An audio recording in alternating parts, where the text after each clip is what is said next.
पणमीय शिरसाणीमिं गुणरयण विभूषणं महावीरं सम्मतरयण निलयं पर्डिसमुक्कीर्तनम्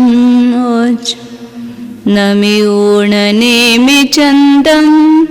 असहाय परकमं महावीरं बन्धुदय सत्तजुत्तम् ओघादेशे थवम् ओच्छम्। बंध उदय सत्व अधिकार में प्रकृति बंध का यहाँ निरूपण कर रहे हैं। प्रकृति बंध में गुणस्थान और मार्गणाओं में बंध और अबंध प्रकृतियों को बता रहे हैं। कल अपन ने मार्गणा 7 देखी थी, ज्ञान मार्गणा तक, कितना बंध और कितना अबंध और विच्छुत्ति। अब यहाँ आगे की मार्गणा है संयम मार्गणा। कुछ नियम याद रहे होंगे। सामान्य रूप से तीसरे गुणस्थान में क्या विशेषता है? आयु का बंधन है, या बंध की अपेक्षा से आयु का बंध नहीं होता। तीर्थंकर और आहारक द्विक का बंध सम्यक दृष्टि करता है तो तीर्थंकर का बंध पहले से तीसरे तक नहीं होगा, चौथे से आगे होगा। आहारक द्विक का बंध 7वें गुणस्थान से होता है। और निवृत्त पर्याप्त अवस्था में किन किन का बंध नहीं होता है? 4 आयु, नरक द्विक और आहार द्विक, ये 8 फिक्स है, इनका बंध नहीं होगा। लब्ध पर्याप्त अवस्था में 2 आयु का तो होता है, और 2 आयु और वैक्रियक अष्टक, मतलब उसमें 2 आयु मिला करके वैक्रिक अष्टक, आहारक द्विक, तीर्थंकर, इसका बंध नहीं होता है। और जब निवृत्त पर्याप्त अवस्था है तो उसके मिथ्यात्व गुणस्थान में और सासादन में देव चतुष्क का बंध नहीं होता है। इसका कारण क्या हो सकता है? क्योंकि वहाँ अपन ने लेशा मार्गना में जीवकांड में देखा था, निवृत्त पर्याप्त अवस्था में मिथ्यात्व गुणस्थान में अशुभ लेशा ही होती है नियम से, मतलब मनुष्य और तिर्यंची की अपेक्षा। देव में तो वहाँ निवृत्त पर्याप्त अवस्था में शुभ लेशा होती है, लेकिन देव चतुष्क का बंध करने वाले कौन है? मनुष्य और तिर्यंच ही है। और मनुष्य और तिर्यंच को निवृत्त पर्याप्त अवस्था में मिथ्यात्व और सासादन गुणस्थान में नियम से अशुभ लेशा होती है, शुभ लेशा नहीं होती है। और चौथे गुणस्थान में 6 लेशा हो सकती है वहाँ निवृत्त पर्याप्त अवस्था में, इसलिए वहाँ देव चतुष्क का बंध संभव है चौथे गुणस्थान में, पहले गुणस्थान में नहीं होगा।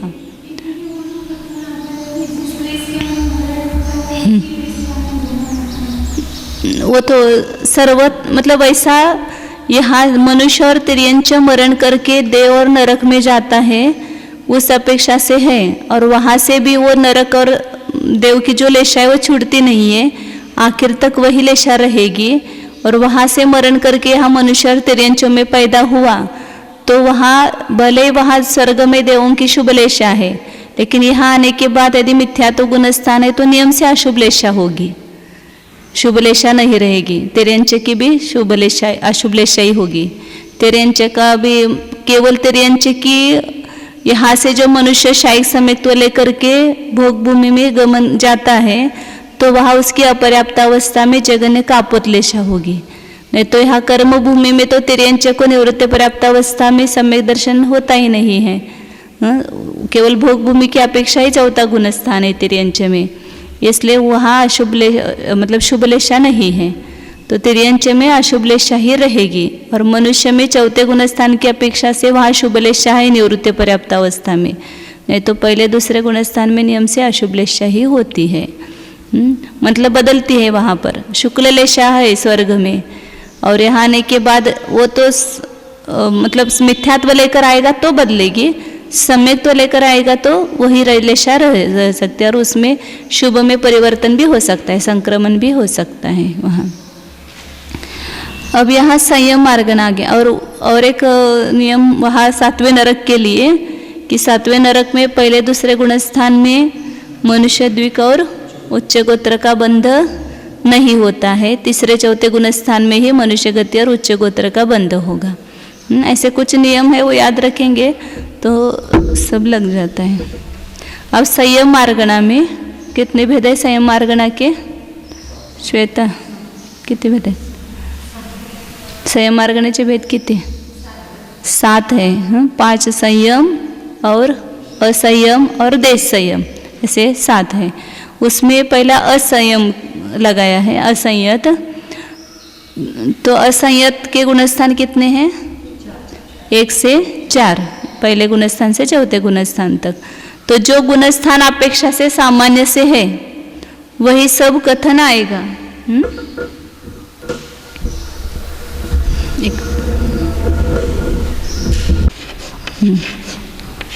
तो असंयम में बंध योग्य प्रकृतियां कितनी होगी?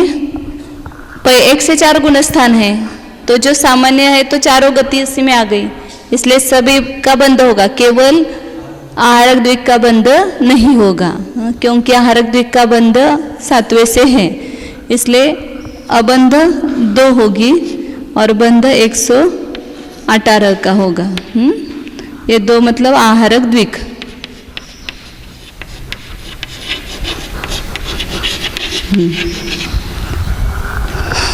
और इसमें असंयम में अपन गुणस्थान लगाएंगे बाद में। देश संयम दूसरा भेद है। तो यहाँ पर देश संयम मतलब गुणस्थान कौन सा है? 5वां गुणस्थान है, इसलिए 5वें गुणस्थान में जो बंध योग्य है सभी की सभी वहाँ बंध योग्य होगी। तो वहाँ बंध योग्य कितनी है? 67 है और 53 का अबंध होगा। जो पहले दूसरे चौथे चौथे गुणस्थान में जो विच्छुत्ति हुई है और जो आहारक द्विक जिनका बंध नहीं होता है वो सब अबंध में है। पहले गुणस्थान की 16, दूसरे गुणस्थान की 25 और चौथे गुणस्थान की 10, तो 51 हो गई। और उसमें आहारक द्विक 2 मिलाया तो 53 का अबंध है, इतने का बंध नहीं होता और 67 का बंध होता है। सकल आगे का संयम है सामयिक और छेदोपस्थापना, दोनों साथ लेंगे।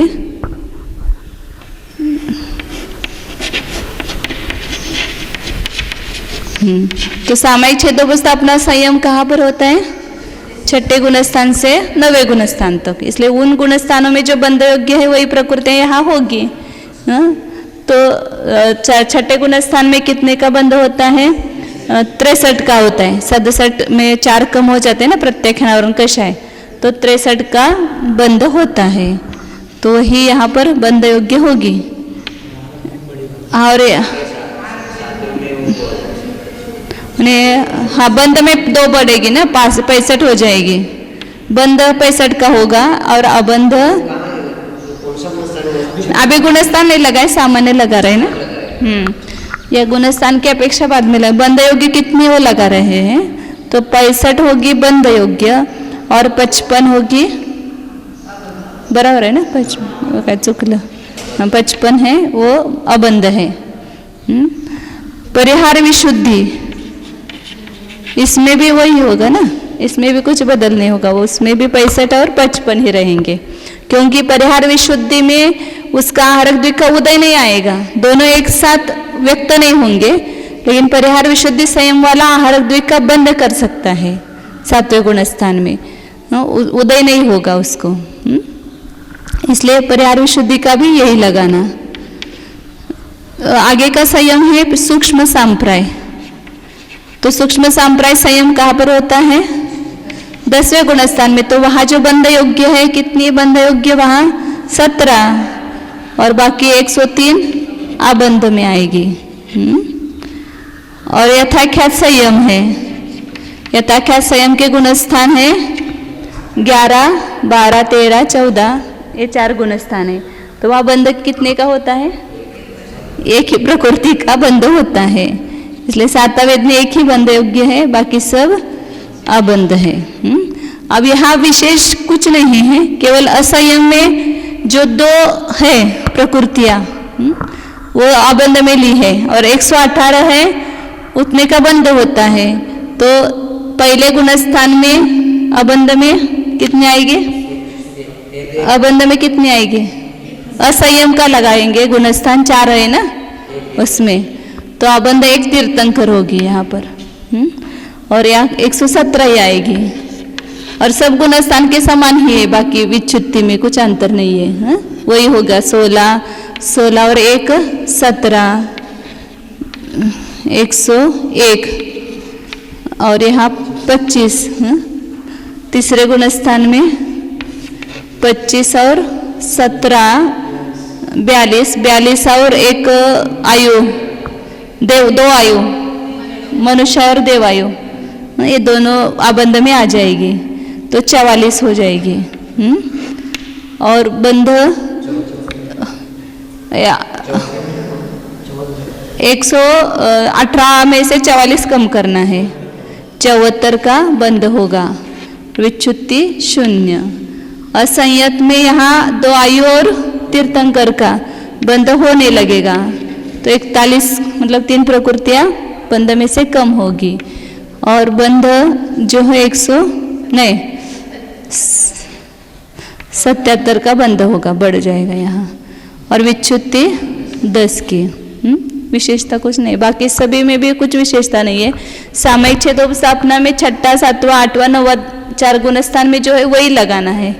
परिहार शुद्धि में 6, 7 2 ही गुणस्थान लगाना है, या 10वां गुणस्थान और या 11, 12 4 गुणस्थान लगाना है। अब आगे है दर्शन मार्गणा। दर्शन मार्गणा में भी ज़्यादा विशेषता नहीं होगी।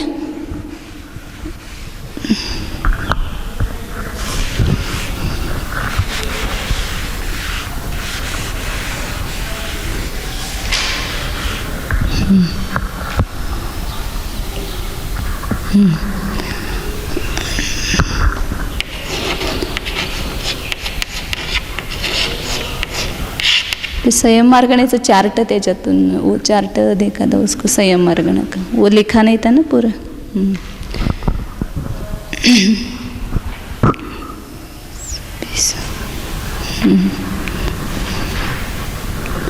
तो दर्शन मार्गणा में चक्षु दर्शन, अचक्षु दर्शन, अवधि दर्शन और केवल दर्शन। चक्षु दर्शन और अचक्षु दर्शन में सरल है क्योंकि सभी की सभी प्रकृति आएगी, क्योंकि सभी जीव है उसमें। 120 का बंध होगा। गुणस्थान कितने होंगे उसमें? 1 से लेकर 12 गुणस्थान तक। अवधि दर्शन है उसमें अवधि ज्ञान के समान, मतलब 4था गुणस्थान से लेकर के 12वें गुणस्थान तक है। तो 4थे गुणस्थान में बंध योगी कितनी है? 77। और उसमें 2 आहारक द्वीप मिलाएंगे तो कितनी हो जाएगी? 79। यहाँ पर 77 है ना, तो आहारक द्वीप का बंध नहीं है, लेकिन आगे जा करके होगा अवधि दर्शन में, इसलिए 77 में 2 जोड़ेंगे तो अवधि दर्शन में कितना होगा? 79 का होगा। अब विशेषता लेशा मार्गणा की है। संयम मार्गणा और दर्शन मार्गणा 2 का लेना। फिर कु कहाँ है अवधि में? दर्शन में कु और सुभेद नहीं करते ना, चक्षु अचक्षु अवधि और केवल दर्शन।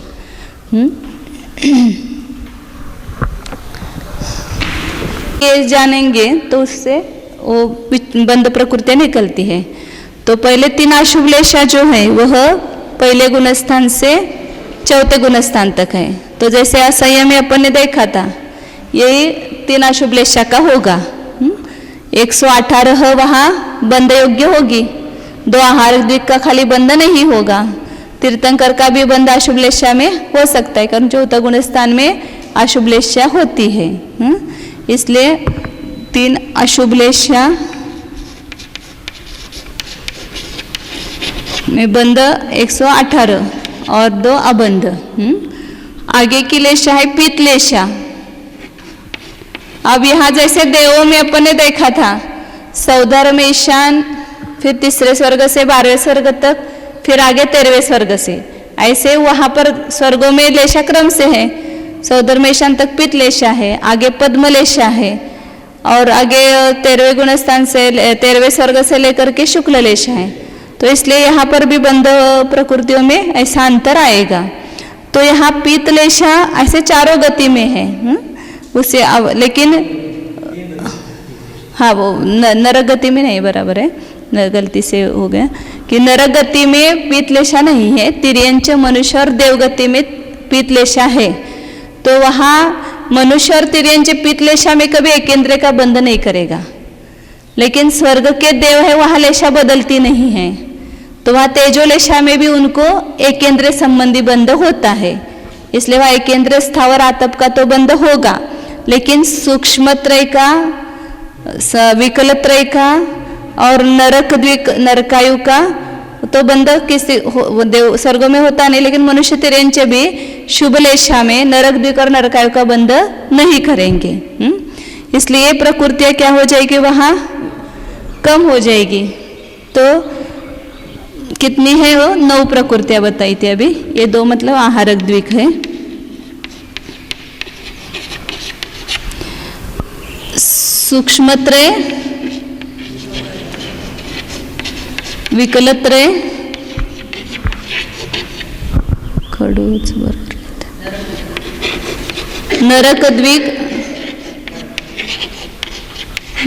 द्विक और नरकायु, इन 9 प्रकृतियों का बंध केवल पीतलेशा में नहीं होता है।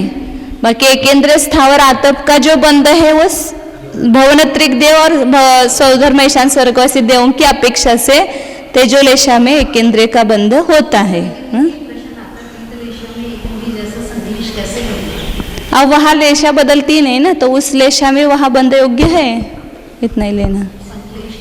हाँ, इसीलिए अपन वो जब कषायांश देखते हैं ना, तो एक ही कषायांश में 6 प्रकार की लेशाएं है, तो उस लेशा के अनुसार बंध होगा। वो कषाय की जो डिग्री है वो देवों की अपेक्षा से तो बदलती नहीं है, तो जहाँ जिस कषायांश में हमें अशुभ लेशा होती है, उस कषायांश में देवों को शुभ लेशा होती है। हाँ, तो कषाय का जो ये है डिग्री, मतलब उसकी जो अविभाव प्रतिच्छेद वो समान है दोनों लेशा में, अशुभ में भी और शुभ में भी। जो लेशा के उदय स्थान देखते हैं ना, उसमें 4 शक्ति की अपेक्षा से 4 भेद किए, पाषाण रेखा, धूलि पृथ्वी भेद, धूलि भेद और जल रेखा। उसमें अपन पृथ्वी भेद में और धूलि रेखा में देखते हैं, तो आगे जाकर के पृथ्वी भेद में एक ही कषाय का ये है, सब अभी जीवकांड में हुआ था हमारा। तो पृथ्वी भेद के इतने भेद है समझो, इसमें क्रम से लेशा बढ़ती गई ना, कृष्ण, फिर यहाँ कृष्ण नील, फिर कृष्ण नील कापोत, कृष्ण नील कापोत और पीत।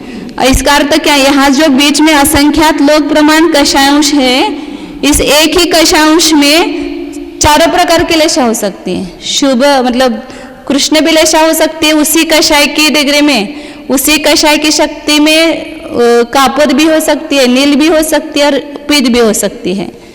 चारों उसके कषाय का अविभाव प्रतिच्छेद समान है, लेकिन उसकी जाति अलग अलग है, मतलब उसके जो परिणामों की ये है वो अलग अलग है टाइप जो है। तो इसलिए वहाँ पीत लेशा में भी जो कृष्ण लेशा में यहाँ कार्य होता है वो पीत लेशा में भी हो सकता है। इसलिए हमें वहाँ पर अशुभ लेशा होगी तो एकेंद्र का बंध होगा, अशुभ लेशा है, और लेकिन वहाँ पर देवों को पीत लेशा है तो उनको भी वहाँ एकेंद्र का बंध हो सकता है। ऐसे आगे जाकर 5 लेशा के 6 लेशा के स्थान एक ही कषाय अंश है। ऐसे धूलि भेद में भी 6 लेशा है, एक ही कषाय में 6 प्रकार की लेशा हो सकती है। उसमें एक ही प्रकार के अविभाव प्रतिच्छेद है, तो भी लेशा में फर्क तो आ गया है, जो भी अशुभ लेशा है उसी अविभाव प्रतिच्छेद में दूसरे की शुभ लेशा है, ऐसा वो बताया था ना, अभिप्राय में उनके अंतर है। इस अपेक्षा से मतलब विषय जो है वो अलग अलग टाइप के हैं। कोई देवशास्त्र गुरु के प्रति भक्ति कर रहा है उसी कषांश में, तो उसकी वो शुभ लेशा बन जाएगी, और उसी कषांश में वो कोई दूसरा कार्य कर रहा है शुभ कार्य, तो उसकी अशुभ लेशा बन जाएगी। अविभाव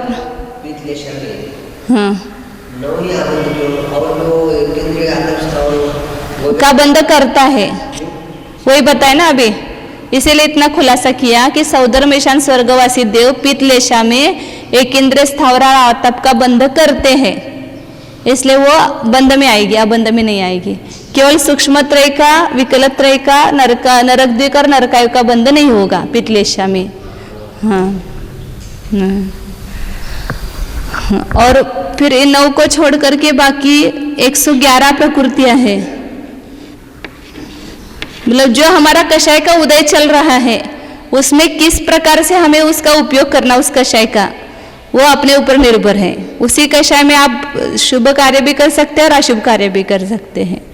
दयारूप परिणाम भी उसमें कर सकते हैं और क्रूरतारूप परिणाम भी कर सकते हैं, क्योंकि दया ये भी कषाय है ना, और क्रूरता ये भी कषाय है, मतलब किसी पर क्रोध करना या किसी को बुरा चाहना, वो भी कषाय है। तो दोनों कषायों में वो कषाय अंश समान है, लेकिन उसका विषय जो है वो अलग अलग है उस कषाय का। फिर आगे है पद्मलेशा।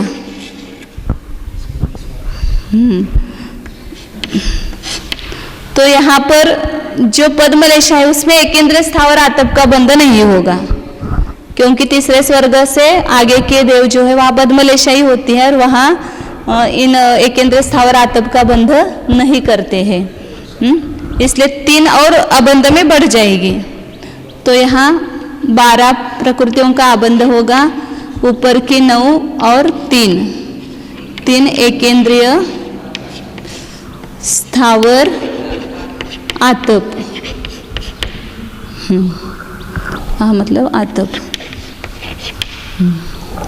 और यह बंध जो है 108 प्रकृतियों का होगा।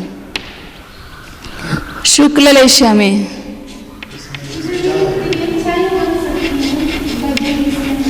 कहाँ पर? हाँ, बन सकते हैं ना, तिरंचा देव जो है वो बांधेंगे। ऐसे सामान्य रूप से जब मनुष्य बांधेगा तो उस शुभ लेशा में वो देवायु बांधेगा, लेकिन देव स्वर्ग के देव है, उनकी लेशा बदलती नहीं, तो वो पद्म लेशा में ही तिरंचायु का बंध कर लेते हैं। जब मनुष्य या तिरंच है उनकी शुभ लेशा होगी तो वहाँ पर देवायु का बंध होगा, और यदि अशुभ लेशा है तो नरकायु का बंध होगा, या सामान्य ऐसे इसमें मनुष्य तिरंचायु भी उनकी बंध सकती है। लेकिन हाँ, हाँ, किसमें नहीं पद्मलेशा नहीं होते ना, वही बताता है ना कि उस वहाँ शुभ लेशा हो जाती है। वो जन्म लेते उसके मरण के अंतिम समय तक वही लेशा रहेगी, लेकिन जन्म के पहले समय में उसकी अशुभ हो जाएगी।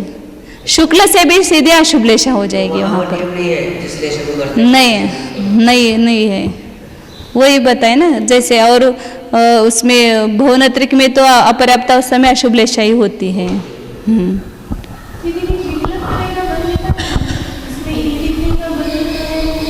किसमें? विकलत्रय का तो कोई भी देव नहीं करते ना बंध। हाँ, विकलत्रय यहाँ पर ही निकाली ना, ये विकलत्रय का बंध।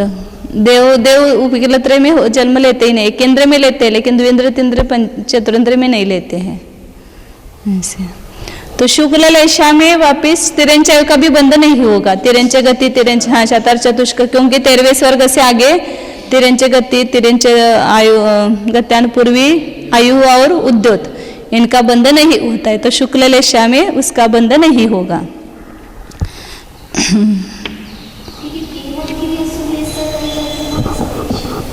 कहाँ पर? देवों की वो तो केवल भवनत्रिक में अपर्याप्त अवस्था में 3 अशुभ लेशा है, बाकी सब उनकी पर्याप्त अवस्था में जगन तेजो लेशा है, और आगे सब शुभ लेशा ही है, अशुभ लेशा नहीं है। नहीं, मरण के समय भी वही लेशा रहती है।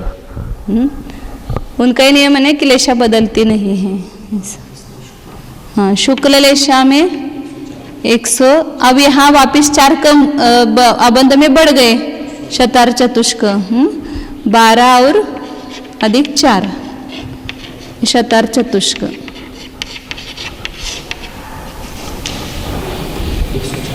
104। मतलब मनुष्य और तिर्यंचे शुभ लेशा है तब सब अच्छा बंद करेंगे, पुण्य प्रकृति उनका और उसका। लेकिन देव है, उनकी लेशा नहीं बदलती है, तो उस लेशा में भी उनको तिरंचे गति, तिरंचे गत्यानपुरी वगैरह का बंध होता है उस संकलेश में। हाँ, तो यहाँ पर अशुभ लेशा का लगाएंगे पहले। हाँ, अशुभ लेशा का बताया था कि अपन ने कहा किसका लगाया था? असंयम का। वही ये अशुभ लेशा का भी ऐसा ही चार्ट लगेगा, इसमें कुछ अंतर ही नहीं है। क्योंकि एक तीर्थंकर अबंध में आएगा, 118 है ना बंध योग्य, एक अबंध होगा 117 का बंध और 16 की विच्छुत्ति, और आगे सब वैसा ही है।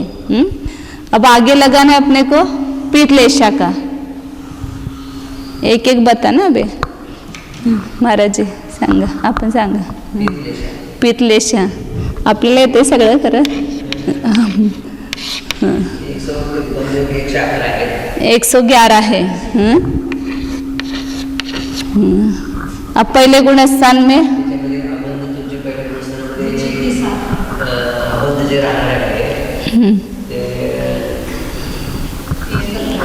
जिसका बंध नहीं होता है आगे होगा, हाँ?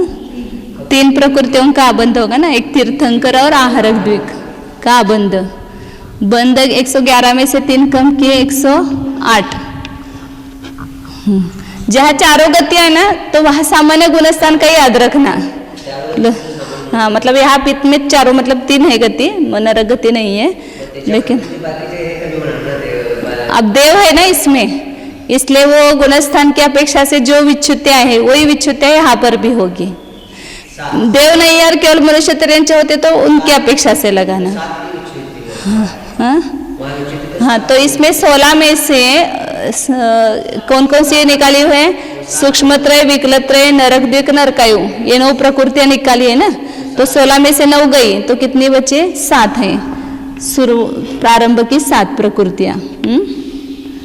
फिर 7 और 3 10, 111 में से 10 कम हुए तो कितने रहे?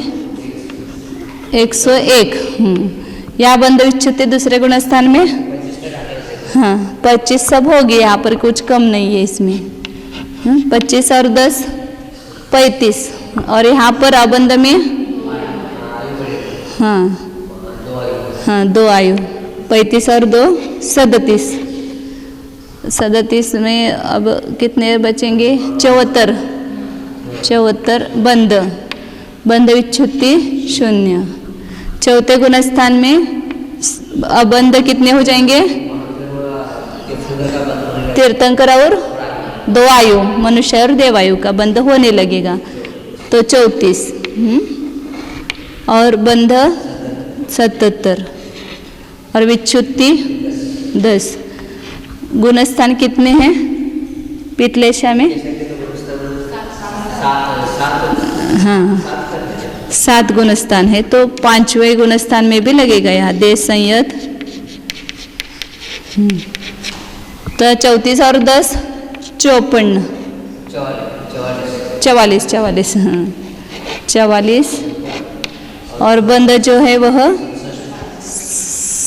हाँ 67, और विच्छुत्ति 4। प्रमत्त संयत 6ठा गुणस्थान।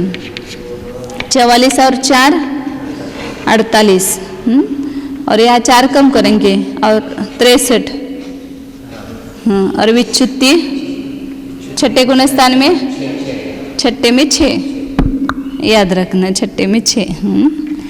और 7वां गुणस्थान है अप्रमत्त। आहारक द्विक का बंध होने लगेगा तो अबंध में से 2 कम होगी, तो 48 और 6 54 है, तो उसमें से 2 कम होगी तो 52, और इसमें 2 कम ये करना है ना, बढ़ाना है ना, 6 कम करना, 111 में से 63 कम करना, तो कितने? हाँ 59 होना, क्योंकि 6 कम हो जाएगी ना, लेकिन 2 बढ़ गई इसलिए वो 2 इसमें गई बंध में, इसलिए 59 हो गई, मतलब 4 ही कम हो जाएगी। हाँ 1 की विच्छुत्ति है। अब आगे है पद्मलेशा।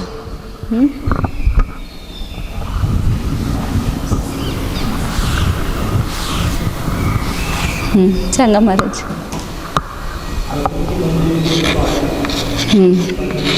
108। 3 का बंध, 105 का बंध, 4 की विच्छुत्ति, क्योंकि 3 पहले ही निकाल दिया है ना, एक 3 का बंध होता ही नहीं है, इसलिए 4 की विच्छुत्ति आएगी। 4 और 3, हाँ हाँ विच्छुत्ति। 25 और 7 32, 2 आयु।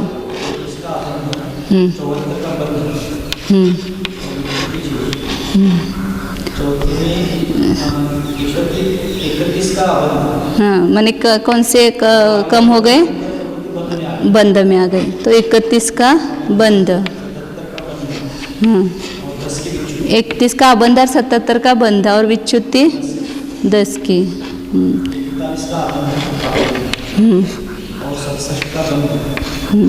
आमच्यापेक्षा गणित लवकर आलेलं आहे की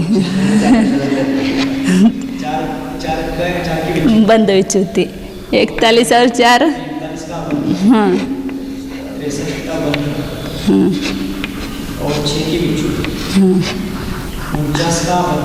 45 और 6 51 होता है, लेकिन 2 का बंद चालू हो गया। 49 का अबंध, 59 का बंध, रे की विच्छुत्ति बराबर है।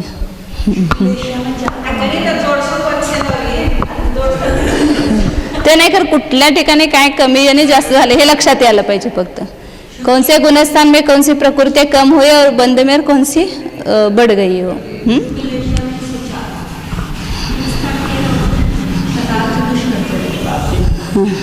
हाँ शुक्ललेश,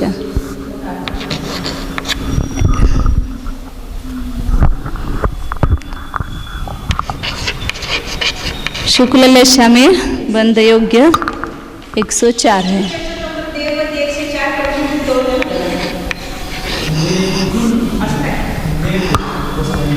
हाँ यहाँ मिथ्यात्व में कौन बता रहे, आप बता रहे ना। हाँ हाँ यहाँ पर अबंध पहले बताना है 3, बंध में 101, यहाँ नहीं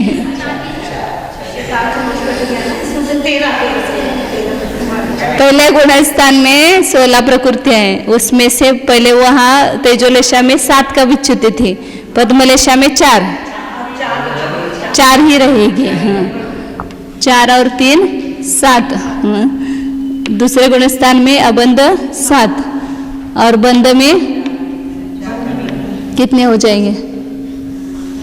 104 में से 7 कम करो या 101 में से 4 कम करो, 97। यहाँ के यहाँ पर भी हो सकता है। हाँ और यहाँ कितनी होगी, कौन सी कम हो गई, शतार चतुष्क पहले से कम है, इसलिए यहाँ विच्छुत्ति में नहीं आएगी। 21 और 7 28 और यहाँ पर 2 आयु का बंध नहीं होगा, 30। हाँ 74 0 और चौथे में बिना देख के बताओ आप देख करके कोई भी बताएगा, वो आप थोड़ा सा देखते हैं। चौथे गुणस्थान में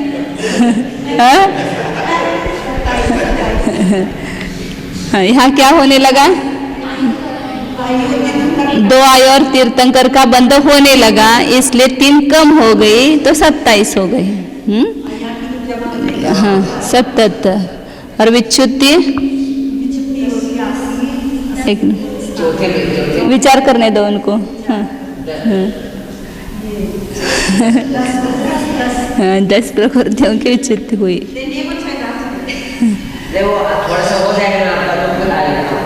27 और 10 37 67 4 37 और 4 41 और यहाँ 63 विच्छुत्ति कौन कौन सी 6 है। मोहनी के 2 ले लो ना, शारती शोक आरती हो गल करना।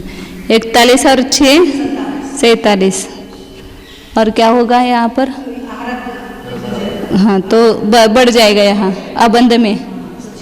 अबंध में बढ़ जाएगा कि हाँ तो 41 और 6 47, और उसमें 2 कम करेंगे तो 45 हो जाएगा।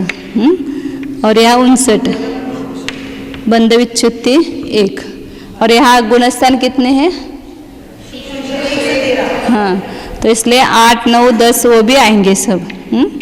गुणस्थानवत ही सब है, उसमें केवल वो अबंध में फर्क होगा, क्योंकि यहाँ मूल में से 16 प्रकृतियाँ निकाली है ना, इसलिए वो 16 कम हो जाएगी अबंध में, बाकी सब बंध और वो समान ही चलेगा।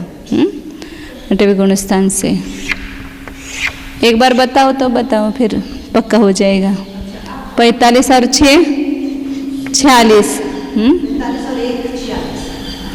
और यहाँ पर 1 कम हो जाएगी 58, और यहाँ 8वें गुणस्थान में बंध 36 का, बंध विच्छुत्ति 36 की, तो 40 सांसा 12, अच्छा है 82 होणार ना, 82 होगा, 82 होणार का 92, 4 7, हाँ 82 होणार। और इसमें बंध 22 प्रकृति का, और विच्छुत्ति 9वें गुणस्थान में कितनी है पहले बताओ ना संख्या। 9वें गुणस्थान में कितनी बंध विच्छुत्ति है?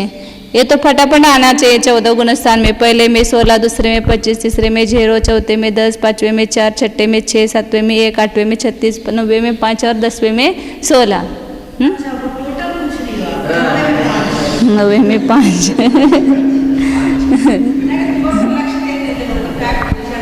हाँ 82 और 5 87 हो गए 10वें गुणस्थान में, और यहाँ पर बंध 5 कम होगा तो 17, विच्छुत्ति 16। ये 16 कौन कौन सी हैं? खाली ऐसा बताओ ना। हाँ ज्ञानावरण का छोड़ दिया है? 5 ज्ञानावरण, 5 4 दर्शनावरण, 5 अंतराय, यश, हाँ बराबर है।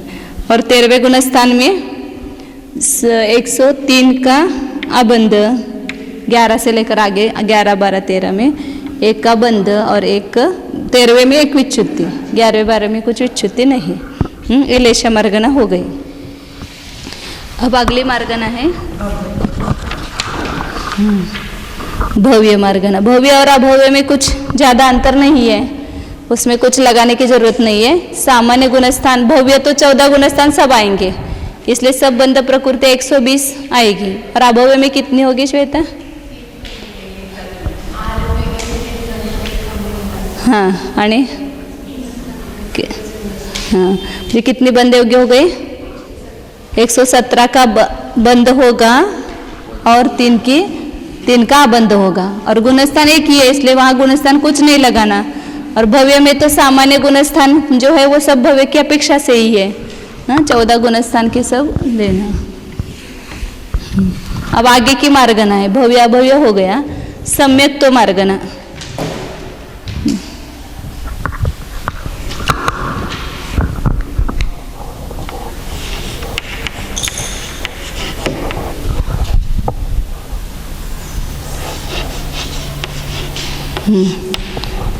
सम्यक तो मार्गणा के कितने भेद हैं गीता दीदी?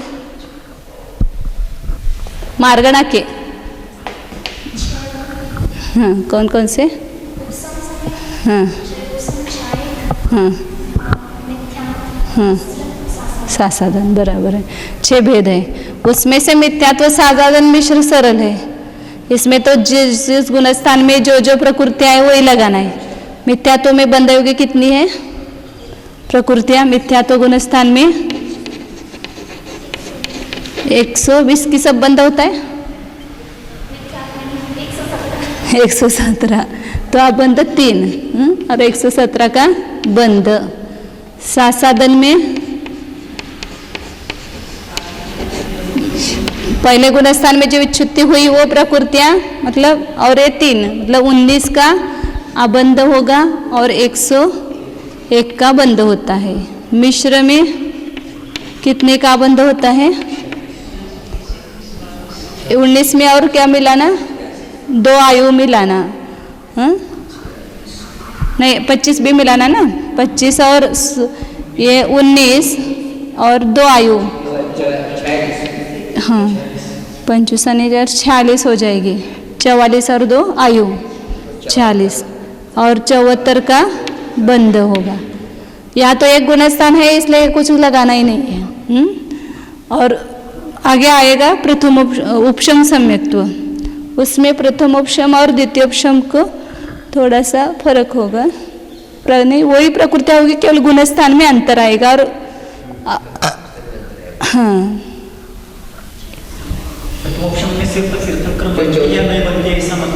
मतभेद है, और आयु का बंध नहीं होता है प्रथम उपशम सम्यक्त्व में। द्वितीय उपशम में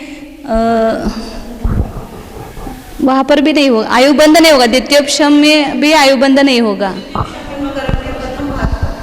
हाँ नहीं आयु का बंध वहाँ वो ये हो सकता है, मरण हो सकता है द्वितीय उपशम सम्यक्त्व में। प्रथम उपशम सम्यक्त्व में आयु बंध भी नहीं होता है और मरण भी नहीं होता है। और द्वितीय उपशम सम्यक्त्व में आयु बंध हो सकता है लेकिन मरण हो सकता है लेकिन आयु बंध नहीं हो सकता है। तो यहाँ औपशमिक सम्यक्त्व लगाए, वहाँ औपशमिक गुणस्थान प्रथम उपशम है वो 4 से 7वें तक है, द्वितीय उपशम है वो 4 से 11वें तक है। हाँ तो औपशमिक सम्यक्त्व तो सामान्य लेंगे तो 4 से 11 तक लेंगे ना, क्योंकि उसमें द्वितीय उपशम भी गर्भित है। प्रथम उपशम अलग करेंगे तो 4 ही गुणस्थान लेंगे। तो औपशमिक सम्यक्त्व में वो द्वितीय उपशम प्रथम उपशम दोनों है समझो।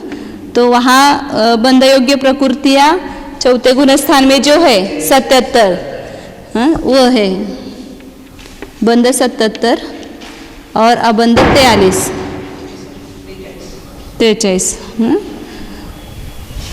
इसमें केवल वो कम हो जाएगी, देवायु और मनुष्यायु, उसका बंध नहीं होगा। 79 होती है ना, वहाँ पर अपन ने देखी थी उसमें। हाँ हाँ 79 होती है। अभी आगे क्षौपशमिक सम्यक्त्व, उसमें 2 बढ़ जाएगी।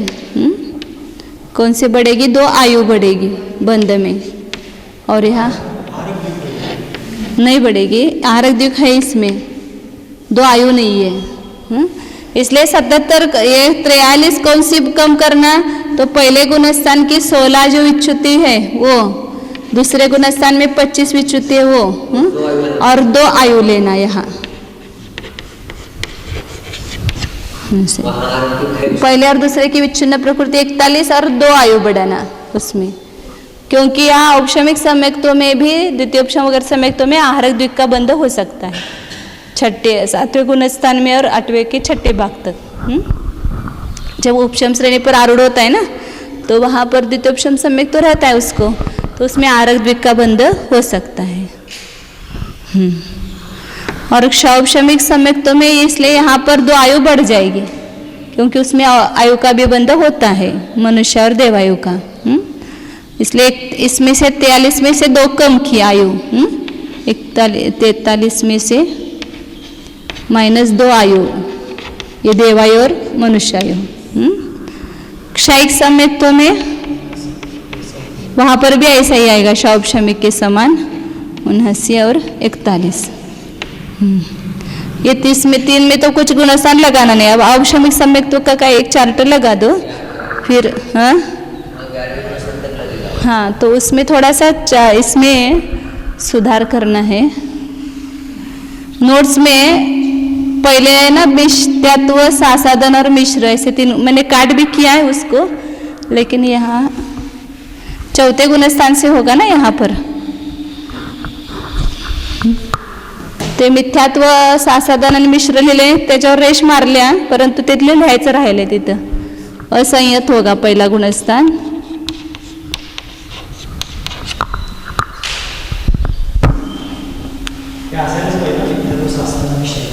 ते नकोच काढायचं, जे नको काढायचं त्याच्यामध्ये। सम्यक्त्व मार्ग नाही ना, 4थे गुणस्थान से आएगा, 4 से 11वें तक आएगा। द्वितीय उपशम सम्यक्त्व का है ना यहाँ पर।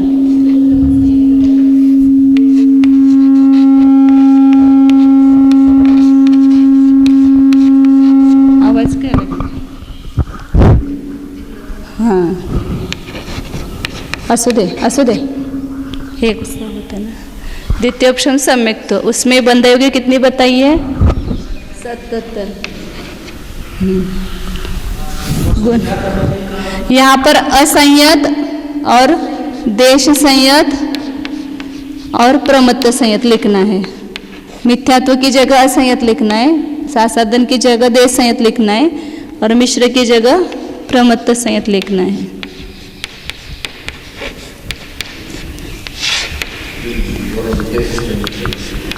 अप्रमत्त, फिर यहाँ पूर्व, हे 3 लिहायचं सुरुवातीला।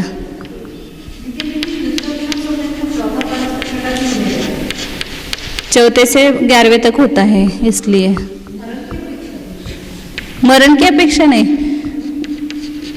उतरने की अपेक्षा तो ये नेमिचंद्राचार्य भी मानते हैं, और जो यति ऋषभाचार्य वो चढ़ने की अपेक्षा भी, धवला वगैरह में चढ़ने की अपेक्षा भी चौथा लिया है।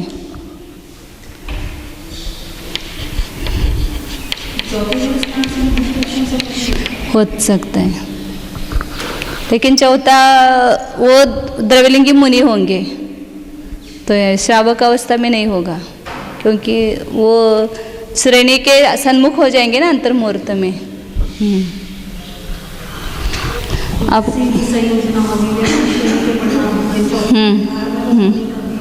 हाँ,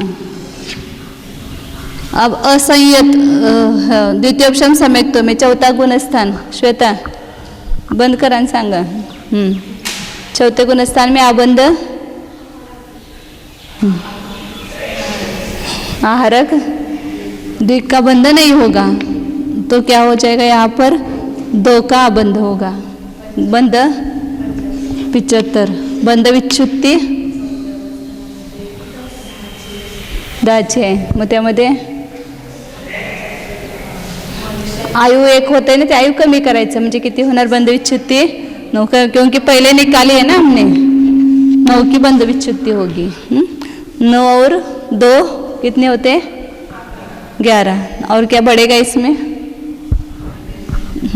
5 गुणस्थान में कुछ नहीं होता है, इतने याद रखना। कभी चौथा आएगा तो वहाँ गाड़ी रोकना, ब्रेक लगाना, और फिर 7वें में उसका वो चालू होगा, तीसरे में, चौथे में और 7वें में वो बदल होता है। नहीं तो बाकी सब बंध, अबंध और बंध विच्छुत्ती को जोड़ते जाओ, आगे आगे का अबंध निकलता है।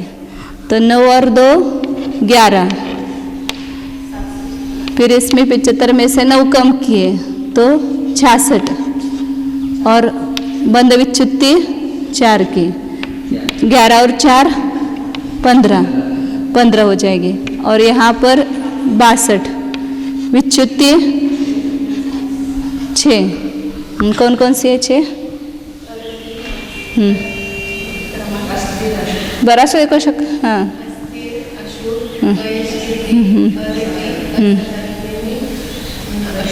आरती के साथ शोक लगाना, ऐसा था पहले बताना, आरती शोक 15 और 6 21, और यहाँ पर क्या होगा? आहारक द्विक का बंध होने लगेगा, तो 21 में से 2 कम होंगे, 19 हो जाएंगे, और बंध में 2 बढ़ जाएंगे, मतलब इसमें 4 ही बढ़ाएंगे तो 6, हाँ 6 कमी करायचे ना ह्या 62 मधून, म्हणजे 56 झाले आणि 2 वाढवायचे, म्हणजे 58 होणार। और या विच्छुत्ती 1, 19 और 1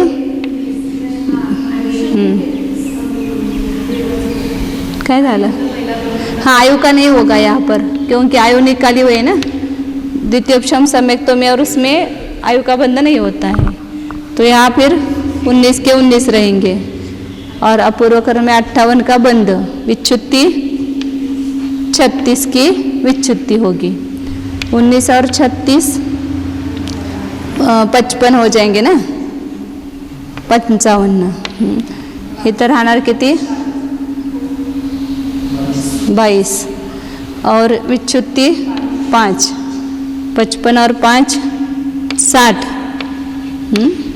और यहाँ 5 कम करेंगे तो 17, और विच्छुत्ती 16, यहाँ 76, 1 का बंध, 1 की विच्युति करो न करो, शून्य।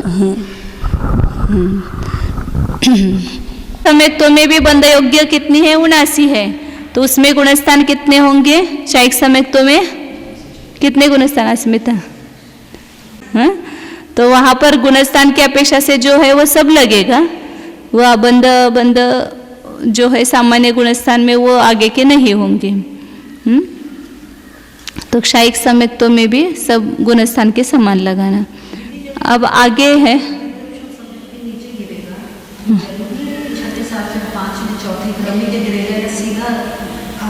सीधा, मतलब कहाँ से? हाँ, 7वें से आ सकता है। 7वें से 6ठे में आकर के ही आएगा। हाँ, 6ठे से 5वां आना ही चाहिए, ऐसा कुछ नियम नहीं। 6ठे से 5वां भी हो सकता है, 4था भी हो सकता है। रहेगा संज्ञा मार्गणा। संज्ञा मार्गणा में संज्ञा और असंज्ञा से 2 भेद हैं। तो संज्ञा में तो सभी की सभी प्रकृतियां बंधेगी, क्योंकि पंचेंद्र में सभी प्रकृतियां बंधती है। और असंज्ञा में कौन सी नहीं बंधेगी? तीर्थंकर और आहार द्विक। और बाकी सब प्रकृतियां असंज्ञा में भी बनती है। नरक द्विक, देव द्विक भी बनती है। क्यों?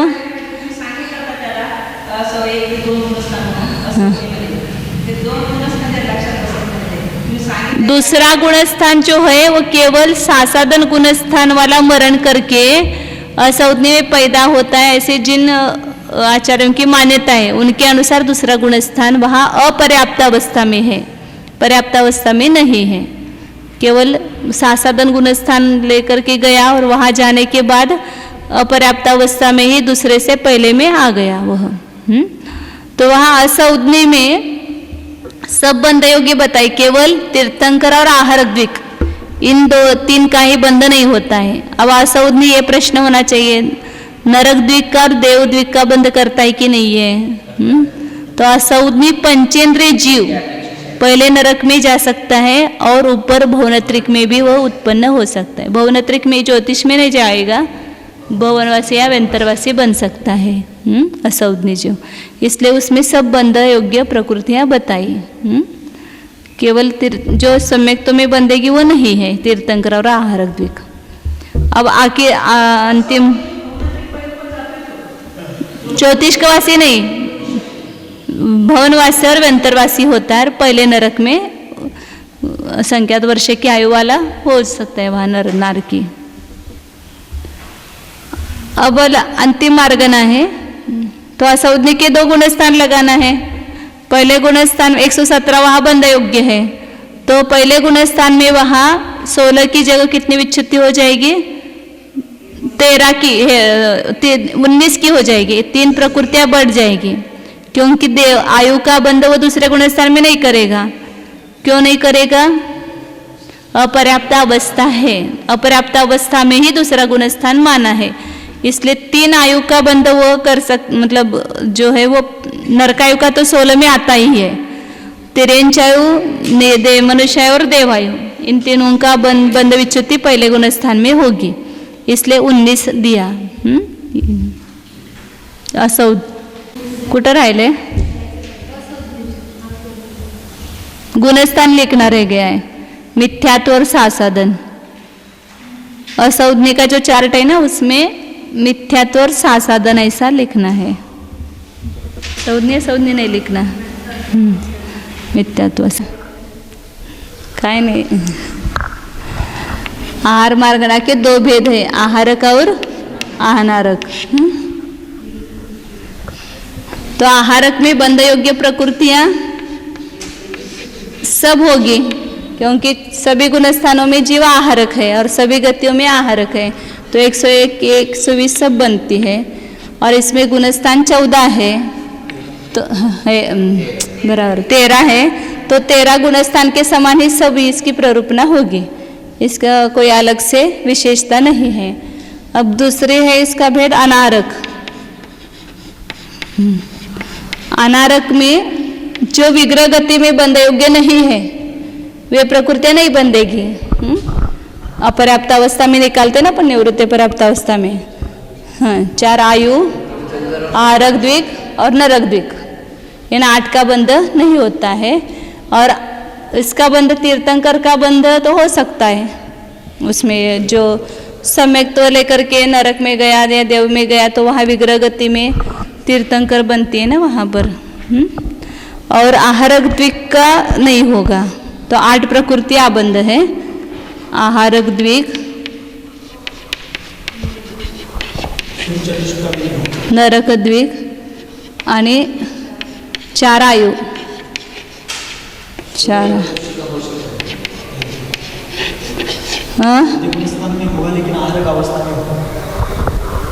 नहीं कर्मन याच्यामध्ये होणार की जो 4था गुणस्थान लेकर के आएगा वह देव चतुष्क का ही बंद करेगा ना। जैसे मनुष्य और तिर्यंच में देव और नरक से सम्यक तो लेकर के आया तो 4था गुणस्थान है विग्रह गति में, तो उसको नियम से देव चतुष्क का ही बंद होगा।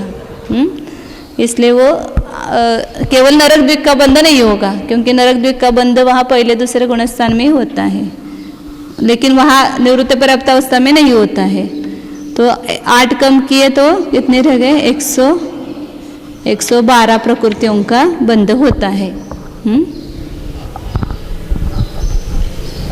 मंजुषा तुम्ही एकटं राहिलं आता सांगा, गुणस्थान कौन कौन से होंगे अनारक में? हाँ, 6वां होता है मिथ्यात्व, सासादन, असंयत, संयोग केवली। 5 गुणस्थान हो गए, संयोग और अयोग। नरक द्विक का बंध अपर्याप्त अवस्था में होता ही नहीं है। देव चतुष्क का भी बंध बताया ना कि केवल 4थे गुणस्थान की अपेक्षा से है। यदि मिथ्यात्व में आता है तो वहाँ पर भी देव चतुष्क का बंध नहीं होता है, लेकिन यदि सम्यक तो लेकर के आता है तो वहाँ नियम से देवगति का ही बंध है ना, इस अपेक्षा से वहाँ होता है।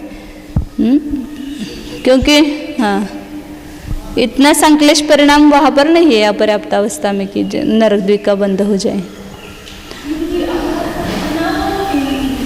हाँ नहीं अनारक का, आहारक का तो बताए ना गुणस्थान के समान, इसमें कुछ अंतर नहीं होगा। जो गुणस्थान में लो हो, किसमें? अब ये अनारक है ना, तो अनारक तीसरे गुणस्थान में होता है क्या? विग्रह गति में जो गुणस्थान है और केवली में कर्मन का योग केवली समुद्घात में होता है, उस समय अनारक होता है और 14 गुणस्थान में अनारक है। तो 5 गुणस्थान आएंगे, उसमें बंध योग्य कितनी बताई वहाँ? 112 का बंध होता है। तो पहले गुणस्थान में अबंध कौन से?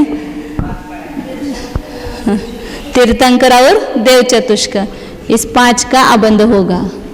बंध 107, बंध विच्छुत्ति नीचे नहीं देखना, अभी दिमाग से लगाओ खाली। 16 प्रकृतियां हैं हमेशा। हाँ, तो यहाँ पर मूल में कितने उसमें से निकालिए?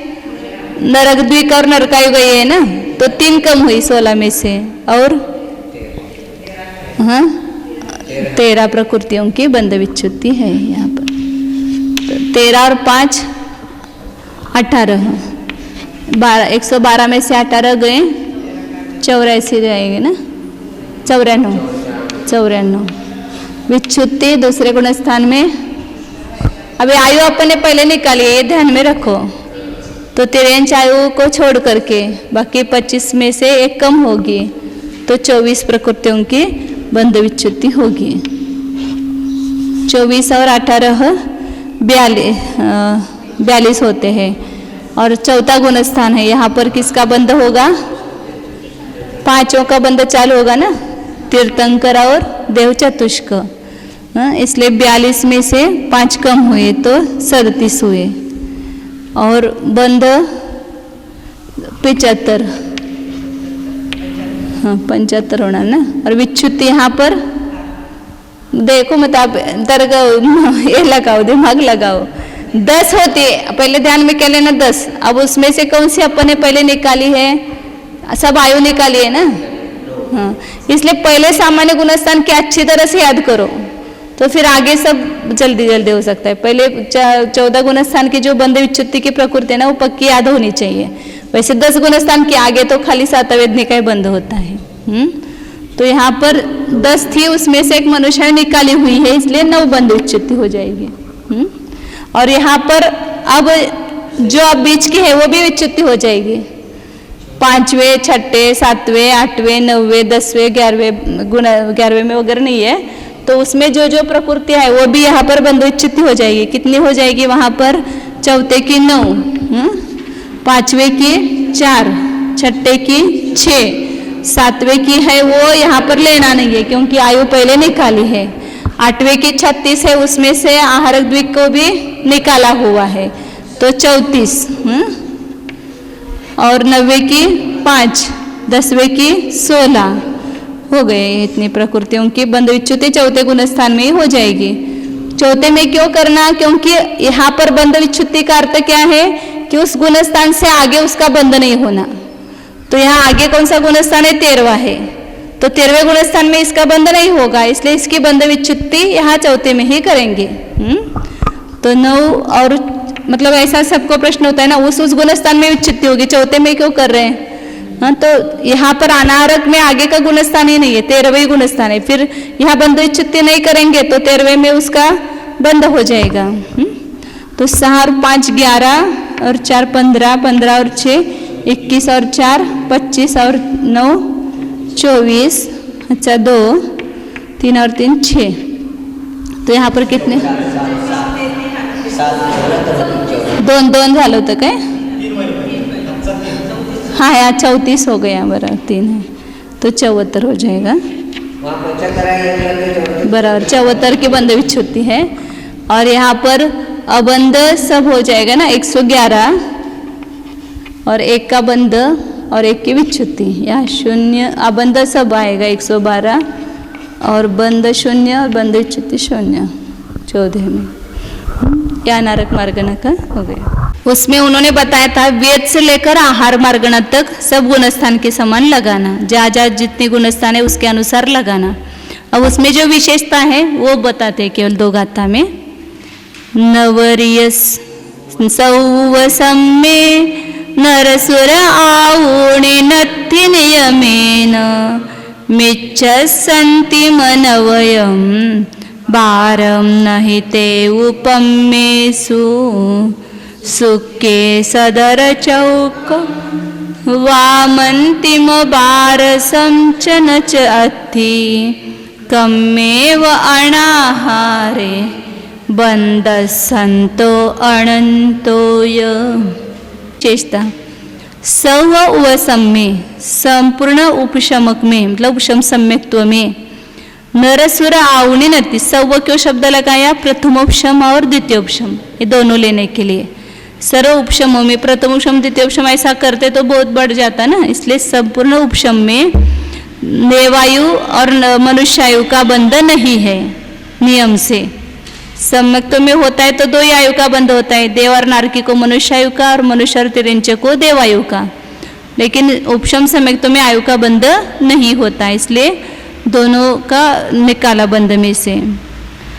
और मिच्छस अंतिम नवयम बारम नहीं ते उपम्येषु, कितने संक्षेप शब्दों में सब बिठाया देखो। तेजोलेशा और पद्मलेशा में मिथ्यात्व के अंतिम 9 का बंध तेजोलेशा में नहीं होता है, और मिथ्यात्व के अंतिम 12 प्रकृतियों का बंध पद्मलेशा में नहीं होता है। इसलिए वो मिथ्यात्व गुणस्थान की सब लाइन से याद करना हमेशा। हाँ, मिच्छस अंतिम 12 आणि अंतिम नवयम आणि अंतिम 12 असं लेना। फिर सुक्के शुक्ललेशा में सदर चौकम शतार चतुष्क, इसका बंध नहीं है। फिर शुक्ललेशा में वाम अंतिम 12 च न च अत्थि, उसमें बंध विच्युत्ति में 16 है वो नहीं होगी, 12 अंतिम 12 नहीं होगी, तो 4 ही का बंध विच्युत्ति होगी। और कम्मेव अनाहारे, कारमान का योग के समान ही अनारक में, दोनों में कुछ अंतर नहीं है कारमान का योग में और अनारक में। जहाँ कारमान का योग है वहीं पर अनारक है, जहाँ अनारक है वहाँ कारमान का योग है। 14वें में केवल अनारक में योग नहीं है। इस प्रकार बंधस्य अंतो अनंतो य, बंधस्य अंत मतलब बंध विच्छुत्ति और अनंत मतलब बंध और च से अबंध लेना यह शब्द से। इस प्रकार बंध अबंध और बंध विच्छुत्ति ये तीनों समझना मार्गणा में। ये सब हो गया पूरा। ये इसकी हो गई बंध विच्छुत्ति की, अबंध अबंध की। अब 4 प्रकार का जो प्रकृति बंध है, सादि अनादि ध्रुव अध्रुव, उसको बताते हैं। आदि ध्रुव ध्रुवोय बंधो दुकम्म चक्कस तदयो सादिय शेषो अनादि ध्रुव शेष। अध्रुव, ये 4 प्रकार के बंध बताए ना।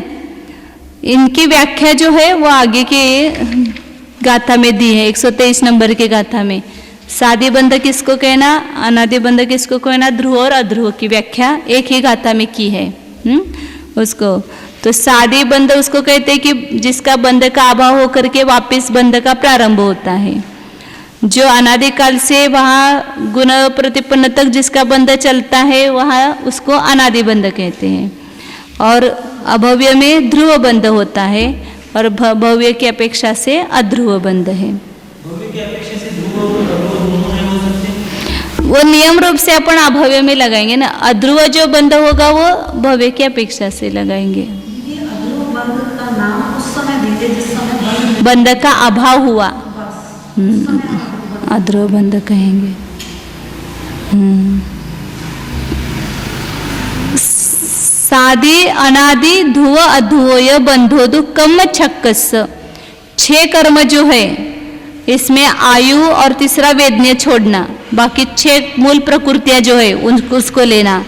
तो 6 मूल प्रकृतियों का बंध 4 प्रकार का होगा। सादि अनादि ध्रुव अध्रुव, जैसे ज्ञानावरण है अनादिकाल से बंध हो रहा है, 10वें गुण स्थान तक उसका बंध होगा। या तो उत्कृष्ट अनुत्कृष्ट कुछ लगाना नहीं, प्रकृति बंध की अपेक्षा से खाली लगा रहे हैं तो 10वें गुण स्थान तक उसका निरंतर बंध होता है, अनादिकाल से चालू ही है, तो वो अनादि बंध हुआ। फिर वो 11वें गुण स्थान में जाने के बाद उसके बंध का अभाव हुआ, तो वो अध्रुव बंध हो गया। फिर वापिस वह 10वें गुण स्थान में आया, वापिस ज्ञानावरण आदि का बंध प्रारंभ हुआ तो सादि बंध हुआ। और अभव्य तो हमेशा ज्ञानावरण आदि प्रकृतियों को बांधेगा ही, इसलिए अपेक्षा से ज्ञानावरण का बंध ध्रुव है।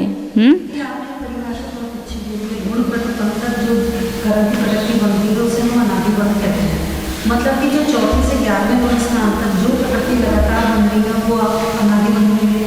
4 से नहीं, पहले से बन रहे वहां तक। पहले से मतलब अनादिकाल से लेकर के जिसका बंध चालू है और ऊपर के गुण स्थानों में उसका अभाव हो गया। नहीं, लेकिन यहाँ पर प्रकृति बंध सामूल प्रकृतियों का चल रहा है ना, तो ये 6 प्रकृतियां कर्म तो 7 कर्म तो हमेशा ही बनते हैं, इसलिए सबका अनादि बंध होगा। हाँ, लेकिन वेदनीय का जो है वो अध्रुव ये नहीं लेंगे, वो अब सादी नहीं लेंगे, वो आगे बताएंगे। यहाँ पर मूल प्रकृति बंध है, इसलिए यहाँ पर जहाँ तक उसकी बंध विच्छुत्ति नहीं हुई तब तक वहाँ तक उसका निरंतर अनादिकाल से बंध चालू है, इसलिए इसको अनादि बंध कहेंगे। और 10वें से 11वें में गया तो उसके बंध का अभाव हुआ, और वापिस 10वें में आया तो वहाँ बंधक प्रारंभ हुआ, इसलिए सादी कहेंगे उसको। 6 मूल प्रकृतियों इतने जो अभी चल रहा है उतना लगाओ। उसका हाँ, यहाँ पर मूल प्रकृति है तो उसका बंध कहाँ तक होता है, 10वें तक होता है ना, 10वें तक होता है। इस अपेक्षा से मूल प्रकृतियों का ही घटित कर रहे हैं यहाँ पर। और उसका ध्रुव बंध अभव्य की अपेक्षा से, ध्रुव बंध अभव्य की अपेक्षा से, क्योंकि कभी भी बंध का अभाव नहीं होगा उसके, तो इसलिए ध्रुव बंध है उसका। और भव्य जीव को बंध का अभाव हुआ, भले वो क्षपक श्रेणी चढ़ करके 12वें में गया तो भी उसको अध्रुव बंध कह सकते हैं, उसका सादी नहीं होगा। वापिस सादी बंध करने के लिए तो उपशम श्रेणी पर ही उसको जो चढ़ा हुआ है उसकी अपेक्षा से लगेगा, उसकी अपेक्षा से सादी लगेगा। अब तदीयो सादीय शेषो, जो तीसरा कर्म है, तीसरा तदीयों का अर्थ वेदनीय कर्म लेना, तृतीय कर्म, इसलिए 8 कर्मों के नाम भी क्रम से याद होना चाहिए। तीसरा मतलब वेदनीय लेना, उसका बंध शादी या शेष हो, मतलब शादी बंध नहीं होगा, शेष बंध होता है। शादी को छोड़कर बाकी के सब बंध होते हैं। शादी या शेषों से 3 बंध लेना, शादी को छोड़कर शेष ऐसा लेना वहाँ पर। मतलब शादी बंध नहीं होगा, क्यों नहीं होगा शादी बंध उसका? 11वें गुणस्थान में वहाँ उच्चुति नहीं है। 10वें गुणस्थान में उस जिसकी विच्छुत्ति हुई उसकी अपेक्षा से वो शादीपना घटित होगा। इसकी बंध तो 13वें गुणस्थान तक होता है और 13वें गुणस्थान से वापिस आता नहीं है, इसलिए अनादि ही है। हाँ, बंध विच्युति होकर के वापिस चालू होगा तो ही शादीपना होगा। बंध विच्युति की अपेक्षा लगेगी, लेकिन उसका वापिस हो न हो उसका कुछ संबंध नहीं है। वेदनीय के 13वें गुणस्थान में बंध का अभाव हुआ ना, तो फिर वो अध्रुव हो गया, लेकिन शादी नहीं हुआ। वह वेदनीय का तो वहां तक बंध निरंतर हुआ, इसलिए अनादि है। और उसका अभव्य जीव हमेशा वेदनीय का बंध करेगा, इसलिए ध्रुव बंध है उसके अभव्य के। और जो भव्य जीव 13वें गुणस्थान में गया और वो 14वें गुणस्थान में गया, तो उसके साता वेदनीय के बंध का अभाव हुआ, तो अध्रुव बंध हुआ। लेकिन वापिस वो नीचे आकर के वेदनीय का बंध नहीं करेगा, इसलिए शादी नहीं है। अभाव की अपेक्षा, और शादी में पुनः बंधने की अपेक्षा है। बंध का, इसलिए वो चारों की व्याख्या बराबर एक बार ग्रहण करते ना, तो फिर सब जगह कहीं पर अटकता नहीं है। यहाँ पर अनादि में कभी उसके बंध का अभाव नहीं होना चाहिए, लगातार वहाँ तक बंध होना चाहिए, तो अनादि लगेगा। और एक मिनट, शादी में कब लगेगा? बंध का अभाव होकर के पुनः प्रारंभ होगा तो शादी लगेगा। विच्युति होने के बाद वापस बंद होना चाहिए तो वह शादी होगा। और ध्रुव में अभव्य की अपेक्षा ध्रुव लगाना, और भव्य जीव की अपेक्षा जिसने बंध का अभाव किया उसकी अपेक्षा से अध्रुव लगेगा बंध। इसलिए हाँ, शादी से शेष ऐसा लेना। वहाँ पर वो कौन सी समास छुड़ाना? वहाँ पर शादी से शेष ऐसा करना, मतलब शादी को छोड़कर बाकी के शेष ऐसा।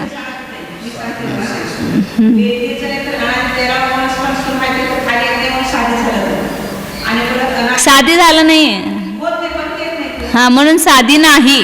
हाँ,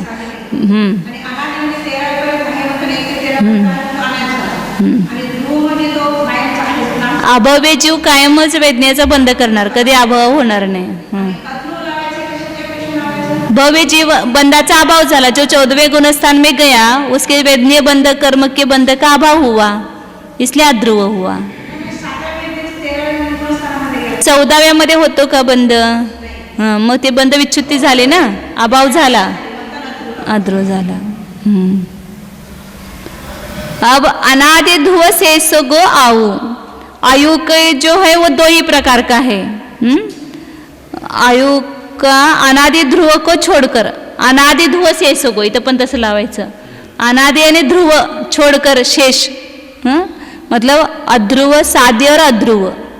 क्योंकि आयु का बंध किसी को भी अनादिकाल से होता नहीं है, क्योंकि बीच बीच में अभाव होकर के फिर बंध होता है ना, इसलिए उसका अनादि बंध नहीं है आयु का।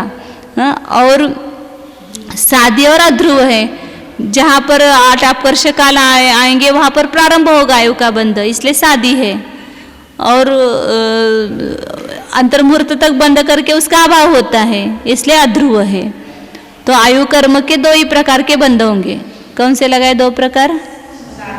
शादी और अध्रुव। किसके? आयु कर्म के। हाँ, शादी और अध्रुव 2 प्रकार का बंध। वेदनीय का 3 प्रकार बताया, शादी को छोड़कर अनादि, ध्रुव और अध्रुव। और 6 कर्मों के 4 प्रकार के बंध हुए। अंतर हो गए ना, अनादि मतलब वो मतलब उसके बंध का अभाव नहीं हुआ, वो लगातार हो रहा है बंध।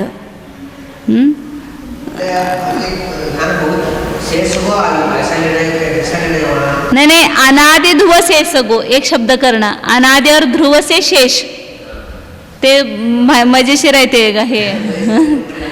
म्हणून मी तिथं लिहून ठेवलंय, कायम असं आडायचं ना, म्हणून वहाँ अर्थ लिख करके रखा, इसलिए मुझे तुरंत लग गया वो.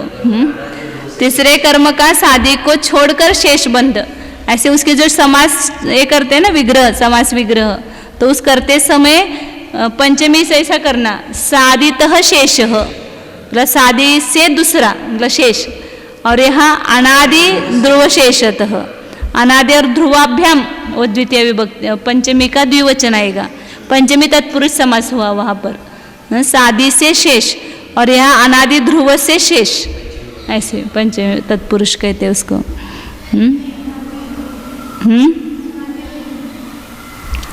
हाँ, अभी अगले गाथा में अपन व्याख्या पढ़ते फिर वापस लगाएं, उसी की चारों की व्याख्या बताए 123 नंबर की गाथा में. आदि अबंध बंधे सेड़ी अनारूढ़ गे अनादि हूँ, अभव सिद्धम निदो अभव सिद्धे अद्दो बंधो.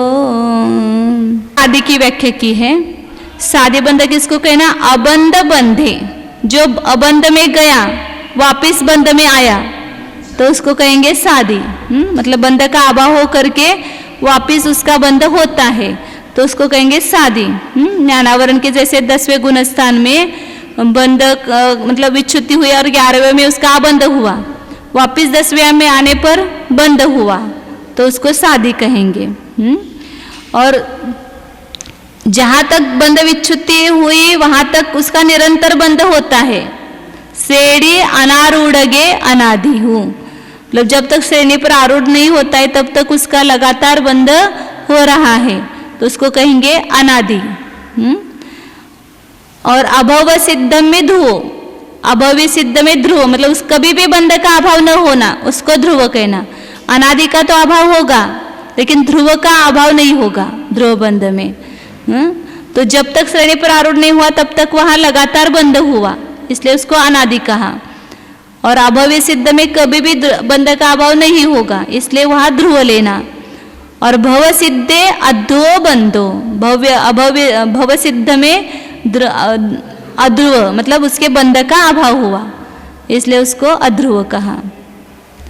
सादे अनादि में क्या लगाना, अनादि में उसका प्रारंभ कभी हुआ नहीं, मतलब अनादिकाल से उसका लगातार जब तक बंध विच्छुति नहीं हुई तब तक लगातार बंध होता रहा है वो अनादि. और बंध का अभाव होकर वापिस चालू हो गया तो वो सादी. और ध्रुव और अध्रुव में क्या लगाना, बंध का अभाव न होना और बंध का अभाव होना, इतना लगाना उसमें. हाँ अनादि.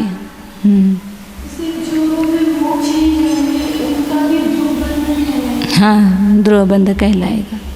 तो कभी भी बंध का अभाव न होना, अभव्य का नियम से है इसलिए अभव्य की अपेक्षा से ध्रुव बंध कहते हैं. हाँ ये 4 की व्याख्या फिक्स रखेंगे ना, अभी फिर वापिस वहाँ पर स्थिति बंध वगैरह में भी अपने को वो काम आएगी.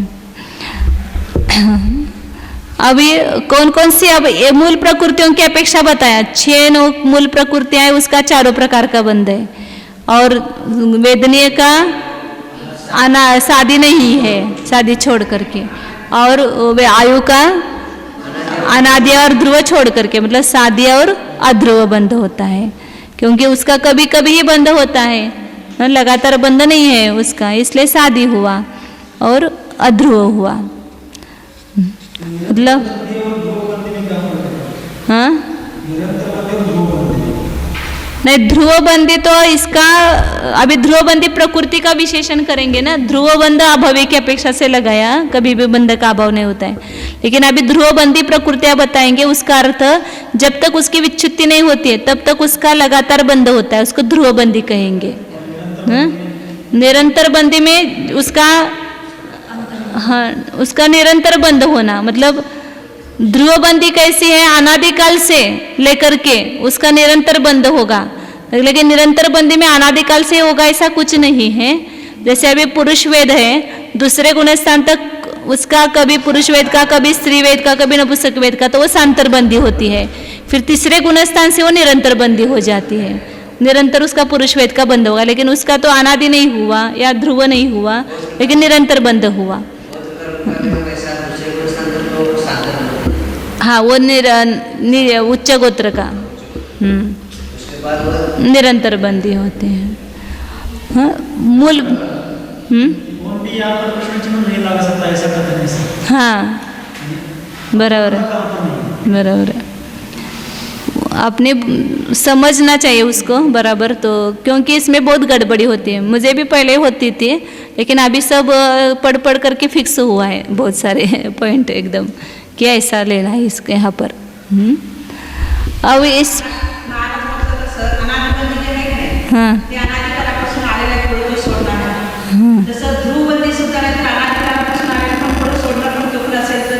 त्याला ध्रुवबंध म्हणायचं नाही। ध्रुवबंध अर्थ उसके ध्रुवबंदी प्रकृति अलग और ध्रुवबंध ये 4 प्रकार का बताए, वो ध्रुवबंध का अर्थ अलग लेना। हाँ अभावी की अपेक्षा से ध्रुवबंध लगाना हमेशा। अब यहाँ पर आयु वगैरह जो प्रकृतियां हैं उनका निरंतर बंध कितने काल तक होता है, उसका जगन्य साधे और अध्रुव 2 प्रकार का बंध ये बताए ना, और तीर्थंकर और आहारक दिक का भी ऐसे साधे और अध्रुव बंध होता है, तो उसका कितना जगन्य काल है वो बता रहे आयुबंध का, आयुबंध और उसका भी तीर्थंकर आहारक दिक का भी। मतलब एक बार बंधना चालू हो गई तो कम से कम कितने काल बंधेगा, उसको कहेंगे जगन्य काल। वो बताते हैं। नहीं, अभी एक छूट गई क्या गाथा? हाँ, एक मिनट। दिति मिच्छ कसाया भय तेज गुरु दुगने मेणवण्ण चौ सत्ते ताल दुवाणम चदुदासे साणयं तु दुधा। बंध विच्छुत्ति नहीं होती है तब तक लगातार जो प्रकृतियां बंधती है उसको ध्रुवबंदी कहेंगे। तो ध्रुवबंदी प्रकृतियां यहाँ पर गिनाई है, एक ही लाइन में देखो 47 प्रकृतियों के नाम बता दिए। कौन कौन सी 47 है? घादिति 3 घाती कर्म, ज्ञानावरण, दर्शनावरण, अंतराय, ये तीनों की मिलकर के कितनी प्रकृतियां हो जाएगी? 19 प्रकृति। 5 ज्ञानावरण, उसका लगातार बंध 10वें गुणस्थान तक होता है, तब तक एक भी प्रकृतियों का अभाव नहीं है। अनादिकाल से चारों बंध रही है, 5 प्रकृतियां बंध रही है, 4 दर्शनावरण और 5 अंतराय। इन 19 प्रकृतियों का बंध 19 में से 14 का बंध तो 10वें गुणस्थान तक है, लेकिन जो निद्रा निद्रादिक है उसके क्रम से बंध विच्छुत्ति है, लेकिन जब तक नहीं होती है तब तक उसका बंध निरंतर होता है, इसलिए उसको ध्रुवबंदी का है। त्यानत्रिक का बंध भी वहाँ नियम से होता है हर समय, इसलिए 19 प्रकृतियां, उसकी विच्छुत्ति कहाँ होगी? स्थानत्रिक की, स्थानत्रिक की विच्छुत्ति कहाँ है? दूसरे गुणस्थान में, तो वहां तक उसका निरंतर बंध होगा पहले और दूसरे गुणस्थान में, इसलिए वो ध्रुवबंदी हो जाएगी। मतलब जिन गुणस्थानों में उसका बंध कहाँ है उतने गुणस्थान में उसका लगातार बंध होता है, इसलिए उसको ध्रुवबंदी कहेंगे। नहीं तो ऐसा आप कहेंगे फिर पहले से तो दूसरे में जाता नहीं, पहले से चौथे में जाता है फिर दूसरे में आता है, तो उसको कैसे ध्रुवबंदी कहा? तो जिनमें बंध की योग्यता है वहाँ पर वहाँ निरंतर बंध होगा उसका, इसलिए ध्रुवबंदी है। फिर मिथ्यात्व जो है उसका पहले गुणस्थान में निरंतर बंध होता है, इसलिए वो ध्रुवबंदी है। कषाय जो है जहाँ जहाँ उसकी बंध विच्छुत्ति बताए वहाँ तक उन कषायों का निरंतर बंध होता है, इसलिए वो ध्रुवबंदी है। 16 कषाय सब आएगी, तो 19 और 1 17 20 हो गए, और कषाय 16 36 हो गए प्रकृतियां। और भयदु, तेजदु, गुरुदु, दुग, निमिन, वन्न चौ, भय जुगुप्सा का बंध निरंतर होता है, इसलिए वो ध्रुवबंदी है। भय जुगुप्सा का उदय हमेशा नहीं है, बंध हमेशा है। 8वें कौन से गुणस्थान तक होगा बंध? 8वें गुणस्थान तक। मतलब कैसे अंदर ये पड़ा हुआ है देखो। अगुरु दुग, अगुरु लघु और उपघात आएगा। तेज दु रह गया बीच में, तेज दु मतलब तेजस शरीर और कार्बन शरीर, और अगुरु दुग मतलब 6 हो गई ये प्रकृतियां, 36 और 6 42 हो गए। निमिन 43 और वन्न चौ 47 प्रकृतियां। इन 47 प्रकृतियों का ध्रुव बंध होता है। और तो ये जो ध्रुवबंधी प्रकृतियां हैं उनका चारों प्रकार का बंध होगा, सादे, अनादि, ध्रुव, अध्रुव। जब तक उनकी बंध विच्युत्ति नहीं हुई तब तक अनादि बंध, बंध विच्युत्ति होने पर उसका अध्रुव बंध हो गया। फिर वो नीचे गुणस्थानों में आने पर उसका वापिस बंध प्रारंभ हुआ तो सादी बंध हुआ, और अभावी की अपेक्षा से ध्रुव बंध है। ध्रुवबंधी प्रकृतियों का अध्रुव भी बंध लेना, नहीं तो ऐसा लगता है कि ध्रुवबंधी प्रकृतियों का अध्रुव बंध कैसे कहा। तो ये ध्रुवबंधी प्रकृतियां हो गई और उसका चारों प्रकार का बंध होगा। और अध्रुव और सादी साथ हो सकते हैं। बंध का अभाव होकर के बंध होने लगा तो सादी भी हो गया और अध्रुव भी हो गया। नहीं, अध्रुव तो बंध का अभाव हुआ ना, बंध विच्युति जब हुई उसके बंध का अभाव हुआ, इसलिए अध्रुव है। जब तक उसका बंध नहीं है हाँ तब तक अध्रुव हो गया उस अपेक्षा से। हाँ, और फिर बंध लगे तो सादी हो गई। शादी हो गई। मोहिनी के बिना इसलिए अध्रुव हो तो शादी होना ही चाहिए, ऐसा नहीं, फिर मूल प्रकृतियों में वहाँ वेदनीय में ये हो जाएगा। बंध का अभाव हुआ इसलिए वहाँ अध्रुव बंध लगाना। और शेषाणयम तो दुधा, और बाकी की जो प्रकृतियां हैं 47 छोड़ करके, कितनी रह गई 47 छोड़ करके? 73 प्रकृतियां जो है उसका चारों दो ही प्रकार का बंध होगा, सादी और अध्रुव। अनादि और ध्रुव नहीं होगा। मोहनीय को जब तक उसकी बंध विच्युत्ति नहीं होती है तब तक उसका निरंतर बंध होता है ना। तो उसे ध्रुवबंदी कह सकते हैं मोहिनी में। तो फिर क्या होगा? नहीं, मैं वैसे पूछ रही हूँ, नहीं इसी के रीजन पूछ रही थी क्योंकि इसको ऑप्शन सम्मत हो सकता है, इसलिए उन्होंने लिखा मोहिनी के बिना, और ये 47 प्रकृतियां गिनाई है शिव। होने के बिना का गिनाई है, वो पूरा वाक्य नहीं पढ़ा होगा अपनी। मोहिनी के बिना 3 बातें तो वो 3 का नाम बताने के लिए उन्होंने कहा मोहने के बिना 3, ऐसा। हाँ, 3 घाती कर्म, ज्ञानावरण, दर्शनावरण और अंतराय, ये 3 हो गई। और मोहने की 17 ली ना आगे। और इन्होंने कहा है कि मिथ्या ध्रुव उदय नहीं है। ध्रुव बंदी है, नहीं, ध्रुव बंदी तो है, ध्रुव उदय नहीं है, ये तो लिखा है मिथ्या। कहाँ पर? इसमें मिथ्या ध्रुव उदय नहीं है, रीजन ही नहीं समझ में आ रहा। नहीं, रीजन का आप गलत पढ़ रहे होंगे या उदय उदय कुछ नहीं, बंदी नहीं, उदय। हाँ, को ध्रुव उदय प्रकृति नहीं कहते हैं। क्यों नहीं? पहले गुणस्थान में होगा तो नियम से मिथ्यात्व का उदय होगा ना। अभी बाद में आप क्लासों पर बाद में देखती हूँ मैं क्या लिखा है वहां पर। जानिए, यह मैं शुद्ध चैतन्यमय जीव ही हूँ। पक्का निर्णय कीजिए, अभी निर्णय में कभी भी बदल नहीं होना चाहिए। मोक्ष जाने तक निर्णय फिक्स, निर्णय पक्का रखेंगे तो ही मोक्ष जा सकेंगे।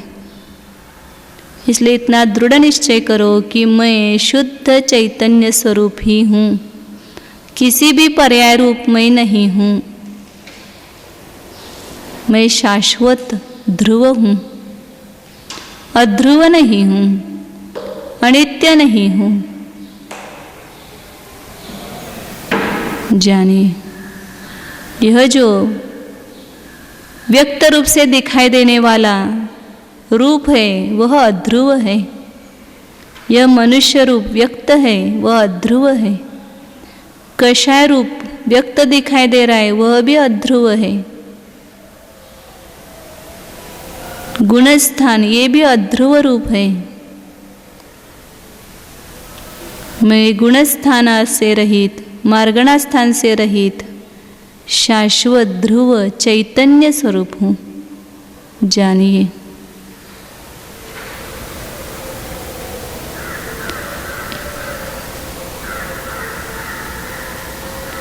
अपनी प्रकृति को जानिए। चैतन्य यह मेरी प्रकृति है, ज्ञानावरणादि प्रकृति मेरी नहीं है, कर्म की है। यह कर्म का स्वभाव है, मेरा स्वभाव नहीं। मैं तो ध्रुव ज्ञान दर्शन स्वभावी हूँ, आनंद स्वभावी हूँ। जानिए, शब्द के वाच्य को पकड़ने का प्रयास कीजिए। इस शब्द की वाच्यभूत वस्तु भीतर चैतन्य रूप से प्रतिभासित हो रही है, उसको जानिए। शब्द तो साधन है केवल। ध्रुव शुद्ध चिदानंद स्वरूप अनादि सिद्ध स्वरूप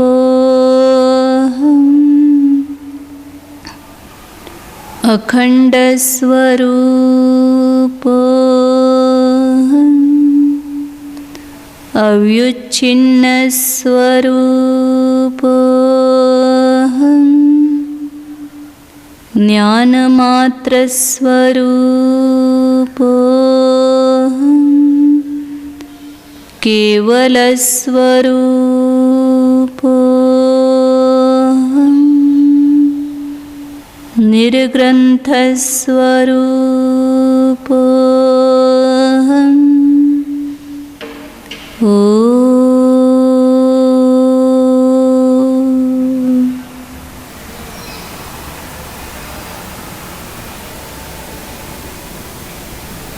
विसर्जन।